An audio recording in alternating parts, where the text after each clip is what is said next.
The oak tree's offering. I should have listened to my instincts that night. We all should have. But when you're tired, thirsty, and lost on the back roads of rural Mississippi, rational thinking tends to take a back seat to basic needs. My name is Alex Mitchell, and I'm writing this from a motel room in Hattiesburg, trying to make sense of what happened 3 days ago. My hands are still shaking as I type this on my phone. I need to get this down while it's fresh in my memory, before I start doubting whether it was real, though I'll never forget the sight of my friends. No, I should start at the beginning. There were 4 of us making the road trip from Atlanta to New Orleans: me, Marcus, Sarah, and Dave. We'd been friends since college, and this was supposed to be our annual reunion trip. Marcus was driving his SUV, Sarah riding shotgun, while Dave and I took the back seats. We'd been on the road for hours when our GPS went haywire somewhere in rural Mississippi. "I think we should have turned back at that last gas station," Sarah said, peering at her phone. "We're way off the main highway now." "Reception's shot out here," Marcus replied, squinting through the windshield at the unfamiliar country road. "But look, there's a sign coming up." The weathered wooden sign read, "Welcome to Oakwood, Pop 157. Below it, someone had spray-painted "Turn Back" in faded red letters. "Charming," Dave muttered from beside me. "Real horror movie vibes." We all laughed, but there was an edge to it. We'd been driving for nearly 6 hours straight, and everyone was getting cranky from thirst. Our water bottles had run dry 2 hours ago, and the last convenience store we'd passed had been closed down, windows boarded up. "Look," I pointed ahead. "There's some kind of light through those trees." Marcus slowed the SUV as we approached what looked like a clearing just off the main road. In the gathering dusk, I could make out the massive silhouette of an ancient oak tree. Lanterns hung from its sprawling branches, casting a warm glow over what appeared to be some kind of roadside rest stop. "Check it out," Sarah said, leaning forward. "There's water jugs under that tree. And is that food?" Sure enough, beneath the oak's massive canopy sat several large water containers and what looked like covered dishes on a wooden table. The scene was oddly picturesque, like something out of a Southern Gothic painting. "I don't like this," Dave said quietly. "Why would someone leave food and water just sitting out here?" "Could be for travelers," Marcus suggested, pulling onto the gravel shoulder. "You know how some places have those blessing boxes for people in need?" "In the middle of nowhere," Dave countered. "Under a creepy tree?" I felt a chill run down my spine despite the muggy evening air. Something about the scene felt wrong, but I couldn't put my finger on why. The lantern swayed gently in the breeze, creating shifting shadows that seemed to dance across the ground.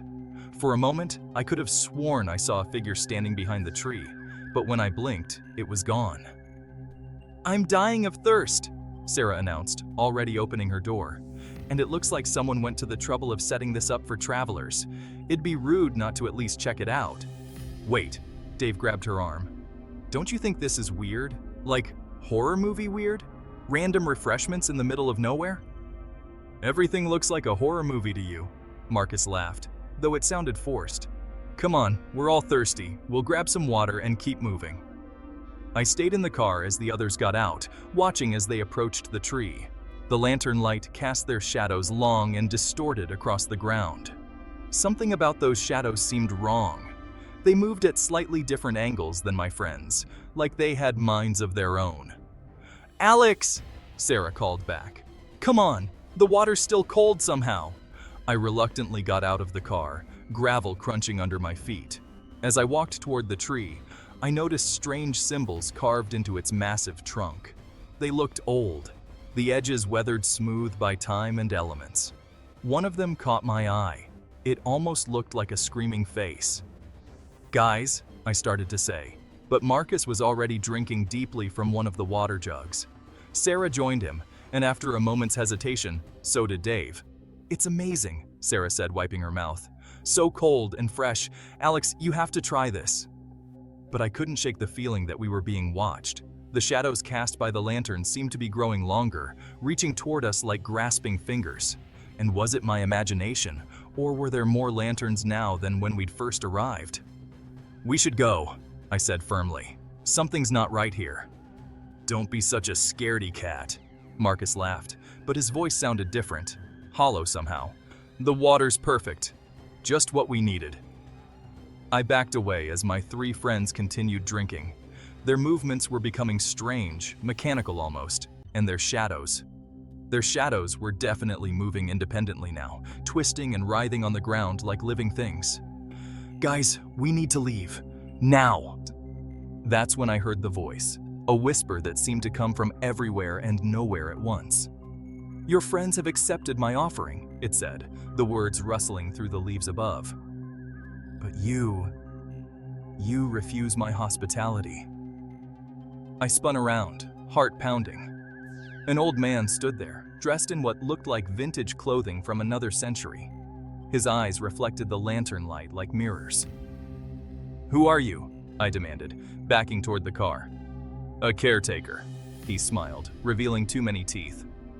"This tree has stood here for centuries, offering respite to weary travelers. Those who accept its gifts become part of its story. Those who refuse..." He left the sentence hanging, but I could see movement in the shadows now. Shapes that shouldn't exist, faces that hadn't been human for a very long time. "My friends," I said, looking back at them. They stood perfectly still now, water jugs forgotten in their hands. Their eyes were blank, staring at nothing. "They've already joined the others," the old man said. "Look up." I didn't want to, but my eyes were drawn upward against my will. In the branches above, barely visible in the lantern light, hung dozens of bodies. Some were fresh, others little more than bones wrapped in tattered clothing. And as I watched in horror, my friends began to rise off the ground, floating upward like puppets on invisible strings. "No!" I screamed, running toward them. But the shadows came alive then, wrapping around my legs like cold hands, trying to pull me down. "The tree must feed," the old man said, his voice changing, becoming something ancient and hungry. "And those who refuse its hospitality must be punished." I fought against the shadows, managed to break free, and ran for the car. Behind me, I could hear my friends screaming, not in fear, but in a terrible ecstasy as the tree consumed them. Their voices mixed with others, a chorus of the damned singing praise to their wooden god. I fumbled with the keys, dropped them, picked them up again as shapes moved in the darkness around me. The old man was walking toward me, but with each step, he seemed to change, becoming something less and less human. Finally, I got the key in the ignition. The engine roared to life, and I slammed the car into reverse, tires spraying gravel. In the rearview mirror, I could see the tree. It was moving, its branches reaching for me like grasping hands. The lanterns had multiplied into hundreds now, and in their light, I could see faces in the bark, all screaming, all hungry. I drove for hours, not caring which direction, just trying to get away. When the sun finally rose, I found myself in Hattiesburg. The police didn't believe my story, of course. They're still searching for my friends, convinced they'll find them wandering drunk in the woods somewhere. But I know the truth. They're still there, hanging in that ancient oak's branches, becoming part of its eternal hunger. And sometimes, late at night, I can hear their voices calling to me on the wind, begging me to come back, to accept the tree's offering. I haven't had a drink of water since that night. I can't bring myself to do it, because every time I try, I see my reflection in the liquid. And for just a moment, it looks like the old man's face, smiling with too many teeth. The police found Marcus's SUV yesterday, parked under that same oak tree. But when they went to investigate, they said there was nothing there. No lanterns, no water jugs, no bodies in the branches. Just an old oak tree with strange carvings in its trunk. They think I'm crazy. Maybe I am, but I know what I saw that night. And I know that somewhere out there, off an unmarked road in rural Mississippi, there's an ancient oak tree that offers water to thirsty travelers. If you ever find yourself on that road, keep driving. No matter how thirsty you are, keep driving, because the tree is always hungry, and it doesn't just take your life, it takes your soul. I'm leaving Mississippi tomorrow, heading as far away as I can get. But part of me knows it won't matter, because ever since that night, I've noticed something that chills me to my core. My shadow doesn't always move the way it should. And sometimes, when I'm alone, I can hear whispers in the rustle of leaves, promising that sooner or later, I'll accept the tree's offering. After all, everyone gets thirsty eventually. 3 days after I wrote this account, I received a text message from an unknown number. It contained only 4 words. "We miss you, Alex." The message came with an image, a photo of that oak tree, taken at night. In its branches, I can see 3 familiar shapes hanging limply among dozens of others. But what terrifies me most is what I see in the foreground. There's a table set with water jugs and covered dishes, and standing beside it is a figure in familiar clothing, my clothing. Its back is to the camera, but it's turning around, and where its face should be, I have to go now. Someone's knocking at my motel room door.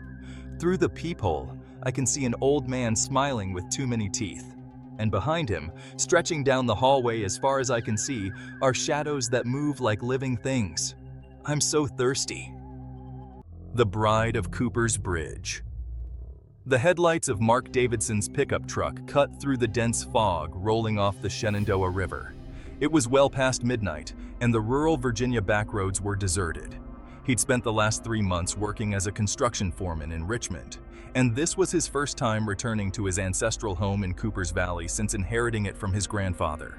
The old Cooper's Bridge loomed ahead, its wooden planks groaning under the weight of his truck.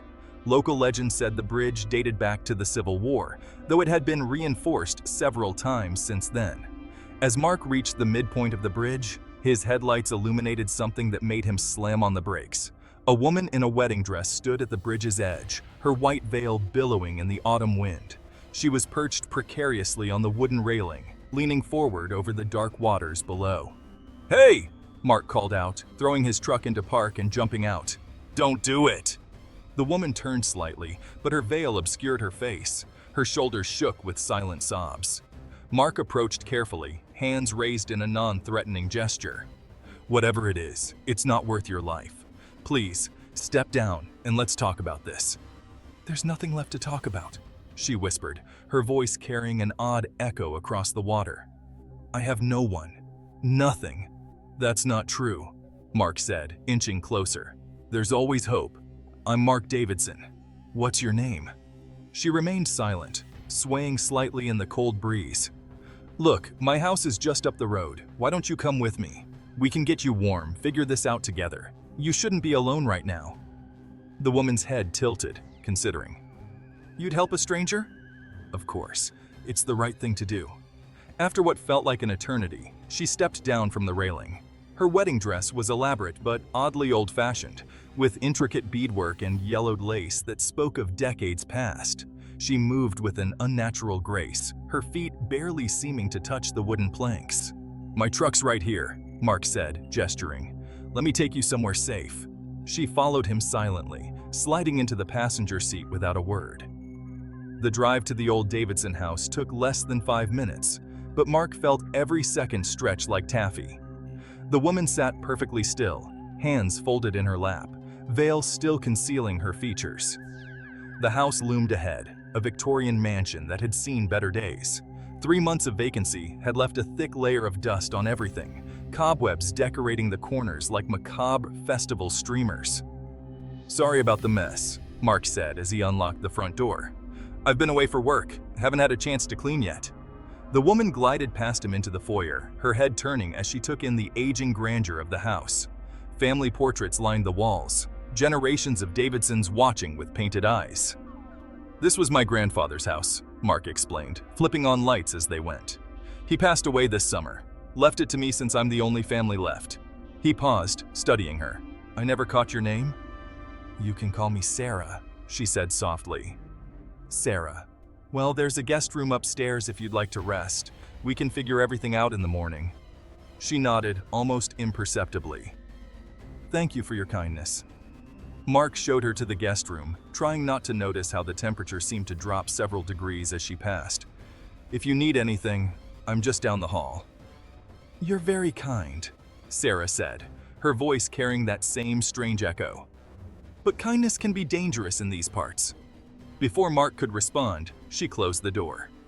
He stood there for a moment, trying to shake off the unsettling feeling creeping up his spine. It had been a strange night, but at least he'd stopped someone from making a terrible mistake. He retired to his own room, but sleep proved elusive. The old house creaked and settled around him, and somewhere in the distance, dogs began to howl. The sound grew closer, more frenzied, until it seemed like a pack of wolves was circling the house. Mark got up to look out the window. In the moonlight, he could see at least a dozen dogs gathered on his front lawn, all staring up at the guest room window. Their eyes reflected the moonlight like yellow coins, and their howls carried an almost human quality of warning. Dawn came slowly, painting the sky in shades of gray. Mark had barely slept, the dogs howling only ceasing as the first hints of sunlight appeared. He made his way downstairs, intending to check on his mysterious guest. The sound of voices drew him to the kitchen. Sarah stood at the open door, still in her wedding dress and veil, speaking to someone outside. "Morning, would you like some fresh milk?" It was Tommy Chen, the local dairy farmer who made his rounds every morning. "I was surprised to see lights on here. Didn't know anyone had moved in." Tommy's voice trailed off as Sarah stepped fully into view. The milk bottles he was carrying crashed to the ground, shattering on the porch steps. "Sweet Jesus," Tommy whispered, stumbling backward. No, it can't be." He turned and ran, leaving the broken glass and spilled milk behind. Sarah slowly closed the door. "Is everything okay?" Mark asked, approaching cautiously. "He seemed disturbed," Sarah said, still facing the door. "Perhaps he's seen a ghost." She turned and glided past Mark, heading back upstairs before he could respond. The puddle of milk on the porch had already frozen solid, despite the mild autumn morning. Mark spent the morning in town, picking up cleaning supplies and groceries. The hardware store owner, Bill Matthews, gave him an odd look when he mentioned he'd moved into the old Davidson place. "Thought that house was supposed to stay empty," Bill said, frowning. "After what happened." "What do you mean?" Bill shook his head. "Ask Sheriff Cooper. He knows the whole story." The sheriff's office was a small brick building on Main Street. Sheriff James Cooper was a man in his 60s with steel gray hair and eyes that had seen too much. When Mark mentioned he was living in the Davidson house, the sheriff's face went pale. "Son, you need to know something about that place," Cooper said, pulling out an old file. "Back in 1962, your grandfather's brother Thomas Davidson bought that house for him and his new bride, Sarah. Things were fine at first, but then Thomas's parents moved in. They didn't approve of Sarah, thought she was beneath their social status." Mark felt a chill run down his spine. "Sarah?" Story goes, one night there was a huge fight. When it was over, Thomas's parents were dead. Sarah's headless body was found in the house, and Thomas himself was burned beyond recognition. They never found Sarah's head. Cooper leaned forward. "But here's the thing. People who've tried living in that house since then, they've all disappeared. And every time witnesses reported seeing a woman in a wedding dress with a veil covering where her head should be." Mark's hands began to shake. "That's just a story, right? Tommy Chen came in here this morning, hysterical, said he saw her at your house, said she was standing in the doorway wearing that same wedding dress." Cooper fixed Mark with a steady gaze. "You seen anything strange?" Before Mark could answer, his phone rang. It was his neighbor, Mrs. Reynolds. "Mark, thank God. There's something horrible. Tommy Chen, they found him in the woods behind his farm. His head was missing." Mark dropped the phone, his world spinning. The sheriff was already on his feet, radio in hand, calling for backup. "Get out of that house," Cooper warned. "Whatever's in there, it's not human." But Mark was already running, his truck eating up the miles back to the Davidson house. The sun was setting by the time he pulled up, casting long shadows across the front lawn. The house looked different somehow, older, more sinister. Sarah stood in the upstairs window, her veiled form clearly visible against the darkening sky. As Mark watched, she raised one hand in greeting, then disappeared from view. With trembling hands, Mark pulled out his phone and Googled Thomas Davidson Sarah, 1962 murder. The search returned a single photograph from a local newspaper archive. It showed a young couple on their wedding day, standing in front of the Davidson house. The bride wore an intricate wedding dress with detailed beadwork and yellowed lace. The same dress Sarah was wearing now. Mark burst through the front door. "Sarah, I know who you are!" Her laugh echoed through the house, coming from everywhere and nowhere at once. "Do you? Do you really?" He ran upstairs, following the sound of her voice to the guest room. Sarah stood by the window, her back to him. "Why are you doing this?" Mark demanded. "Why kill innocent people?" "Innocent?" Her voice turned sharp as broken glass. "Like Thomas's parents were innocent? They poisoned him against me, convinced him I was nothing but a gold digger. So he killed me, cut off my head and threw it in the river. But I wasn't finished. I came back, and I made him burn." She turned slowly. "Would you like to see what they did to me, Mark?" Before he could move, she lifted her veil. Where her head should have been, there was nothing but a dark void, swirling with shadows and ancient malice. Mark screamed and ran, but the house had changed around him. Corridors stretched impossibly long, doors opened onto brick walls, and stairs led to nowhere. Sarah's laugh followed him everywhere. "You can't leave," her voice whispered in his ear. "No one leaves. This house remembers what they did to me. It helps me punish them all." "I'm not them," Mark shouted into the darkness. "I never hurt you." "But you're a Davidson. Their blood runs in your veins. And now?" Cold hands seized him from behind. Mark tried to struggle, but his strength drained away like water. The last thing he saw was Sarah's empty void where her face should have been. And then darkness took him. The next morning, Sheriff Cooper led a team of deputies to the Davidson house. They found it empty, dust and cobwebs covering everything as if no one had been there for months.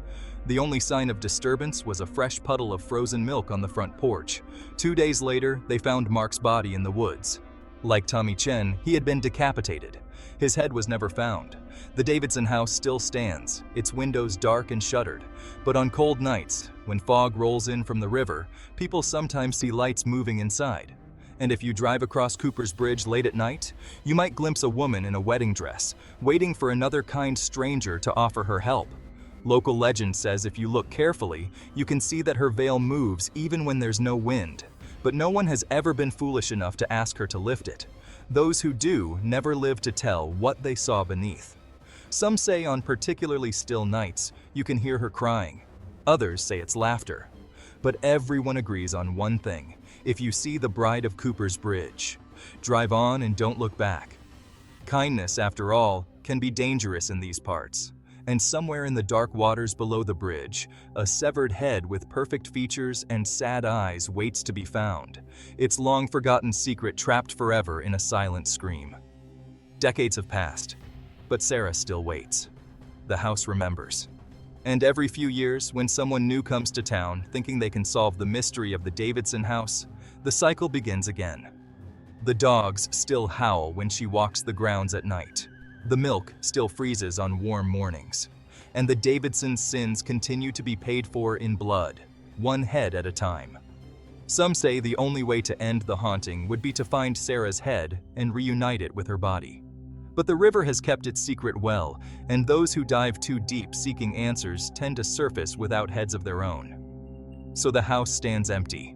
Sarah waits on her bridge, and the people of Cooper's Valley drive the long way around after dark, trying to forget the sound of phantom wedding bells and a bride's echoing laugh. They say every small town has its secrets. In Cooper's Valley, those secrets wear a wedding dress and carry a sharp lesson about the price of cruelty and the dangerous nature of kindness offered to strangers on foggy nights. A haunting in Yorkshire. The Yorkshire winters have a way of seeping into your bones. Not the gentle cold that makes you yearn for a warm cuppa, but the kind that whispers ancient secrets through rattling window panes. I should know. I spent 15 years as a social worker in Leeds before that fateful December evening changed everything. My name is Eleanor Bennett, and I was assigned to check on 17-year-old Sophie Blackwood. Her parents had died in a car accident 3 months prior, leaving her in the care of her elderly Aunt Margaret at Blackmore House, a Victorian mansion on the outskirts of Harrogate. The concern started when Sophie stopped attending sixth form, and her aunt's responses to welfare checks became increasingly erratic. The sun was already setting when I pulled up to the wrought iron gates of Blackmore House at 4:30. The property had clearly seen better days. Ivy strangled the weathered stone walls, and several windows were boarded up. My Ford Focus looked absurdly modern against the Gothic architecture, I'd done hundreds of home visits over the years, but something about this one made my skin crawl. Perhaps it was the way the house seemed to loom over me, its shadow stretching across the gravel drive like grasping fingers. Or maybe it was the complete silence. No birds, no distant traffic, not even the wind in the trees. The brass door knocker echoed ominously through the house. After a moment, I heard shuffling footsteps. "Who is it?" The voice was thin and reedy. "Mrs. Blackwood, I'm Eleanor Bennett from Social Services. We spoke on the phone yesterday about Sophie." The door opened just enough to reveal a slice of a lined face and one rheumy eye. "You're early. We weren't expecting you until 5. "I apologize, but I wanted to ensure I caught Sophie before dark. May I come in?" She hesitated, then opened the door wider. The foyer was dim, lit only by a dusty chandelier that cast more shadows than light. The air smelled of mothballs and something else, something metallic and unpleasant. "Sophie's upstairs in her room. She's not been well." Margaret's hands fluttered nervously at her throat. "Perhaps we could have tea first?" "I'd really prefer to see Sophie straight away, if you don't mind. Which room is hers?" "Third door on the right. Mind the steps. They can be treacherous in this light." The grand staircase creaked under my feet, each step echoing in the cavernous space. Family portraits lined the walls, stern-faced Blackwoods dating back generations. Their eyes seemed to follow me as I ascended. The upstairs corridor was even darker than the foyer. A runner carpet muffled my footsteps, its pattern barely visible in the gloom. I counted doors. 1, 2, 3. I knocked gently. "Sophie? It's Eleanor Bennett from Social Services. May I come in?" No response. I tried the handle. The door swung open with a low groan. The room was freezing. My breath clouded in front of me as I stepped inside. A single bed stood against one wall, its covers perfectly smooth. A desk, a wardrobe, a bookshelf, all the normal trappings of a teenage girl's room, but something felt off. Everything was too neat, too pristine. No clothes strewn about, no half-empty cups of tea, none of the usual chaos of adolescent life. "Sophie?" Movement caught my eye, a flutter of curtains by the window, but the window was closed. "Sophie, I just want to make sure you're all right. Your teachers are worried about you." A sound behind me, soft, like bells tinkling. I turned, but the doorway was empty. My phone buzzed in my pocket, making me jump. A text from my supervisor. "Check in when you're done. Storm coming." I typed a quick reply, then looked up and froze. Written in the condensation on the window were 2 words: "Help me." The letters began to drip, creating long rivulets down the glass. My heart hammered against my ribs as I backed toward the door. The bells again, closer now, and footsteps in the corridor. "Mrs. Blackwood?" No answer. I stepped into the hallway. The portraits seemed different somehow. All the faces turned toward me, their expressions twisted into grotesque smiles. The bells were getting louder. I hurried toward the stairs, my professional composure crumbling with each step. The temperature seemed to drop with every passing second. "Mrs. Blackwood, I'm leaving now. I'll need to schedule another visit." Still no response. I reached the top of the stairs and stopped dead. Standing at the bottom was a girl in a white dress, her back to me. Long dark hair fell past her shoulders, and around her ankles were silver bells. "Sophie?" She turned slowly. Her face was gray and sunken, her eyes black holes in her skull. Blood dripped from her fingertips onto the marble floor. I ran. I don't remember much about getting out of the house. I remember the sound of bells pursuing me, the sensation of icy fingers brushing my neck, the slam of the front door behind me. I remember fumbling with my car keys, the engine roaring to life, gravel spraying as I reversed down the drive. It wasn't until I was safely back on the main road that I noticed the smell. That same metallic odor from the foyer, stronger now. It was coming from my coat. I glanced down. My sleeve was smeared with something dark and wet. I pulled over and called the police. They found Margaret Blackwood's body in the kitchen, surrounded by shattered teacups. She'd been dead for at least 2 days. The cause of death was exsanguination. Her throat had been cut with one of her own kitchen knives. They never found Sophie. The official report says she ran away after killing her aunt. They point to her troubled state after her parents' death, the isolation, the psychological trauma. They say the cold weather and poor lighting explain what I thought I saw. They say the bells were just my imagination. But I know what I saw. I've requested a transfer to another district. I can't drive past Blackmore House anymore, not since I learned about the history. About the other Blackwood girl who disappeared in 1892, who used to wear bells on her ankles so her invalid mother could hear her coming. About the mysterious deaths that followed, decades of tragedy and violence, always accompanied by the sound of silver bells. Sometimes at night, when the wind blows just right, I think I can hear them, tinkling softly, getting closer and closer. But I never look out my window anymore. I'm afraid of what might be looking back. The police file on Sophie Blackwood remains open. Every few years, someone reports seeing a girl in a white dress walking the grounds of Blackmore House. They say she moves silently, except for the gentle chiming of bells. I've kept only one thing from that night. A single silver bell I found in my coat pocket when I got home. Sometimes I think I should get rid of it, but somehow, I never do. Yesterday, it rang by itself. I'm writing this now because I need someone to know the truth. About Sophie, about Blackmore House, about everything. Because last night, I heard bells outside my bedroom window. And when I woke up this morning, there was writing in the condensation on my mirror. I'm coming for you next. The bell is ringing again, getting louder, closer. I can hear footsteps in the hallway.